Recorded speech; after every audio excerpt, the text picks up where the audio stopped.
space is fairly important when you're talking about ruminant animals, particularly cows. Like can you really call it sustainably or regeneratively have a cow on, a half-acre homestead?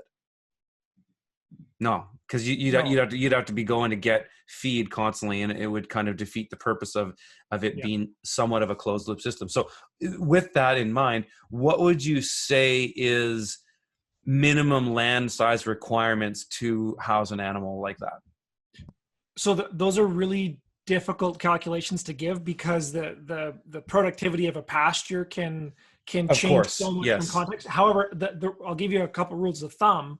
Is most ruminants, whether it's like a sheep or a goat or a cow, I believe they eat all about 3% of their body mass in dry matter per day. The sheep and goats, it might be like 2 or something like that. You check it out. But cows for sure is about 3% of their body mass per day.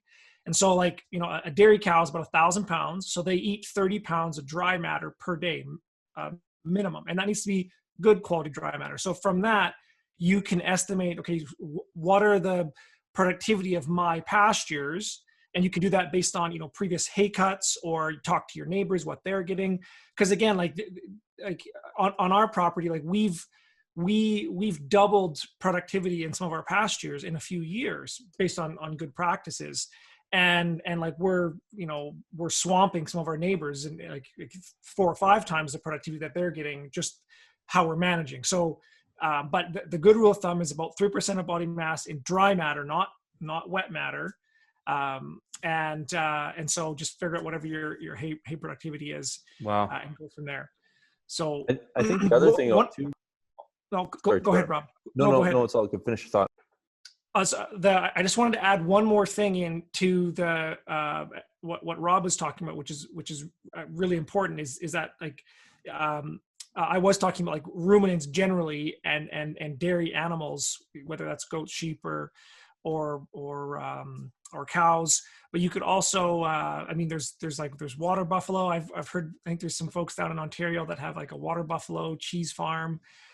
So the clue to figuring out what kind of animals you should have on your property is to mimic your natural ecosystem.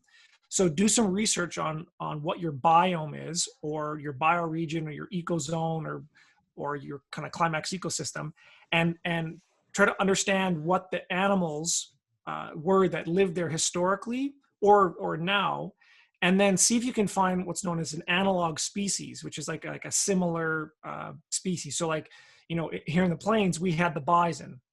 And so it's like they're very similar to cows. Mm-hmm. Versus out in your area, Curtis, you're in the mountain areas.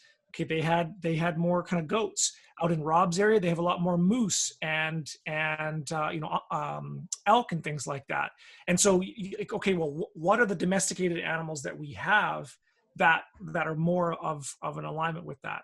Right.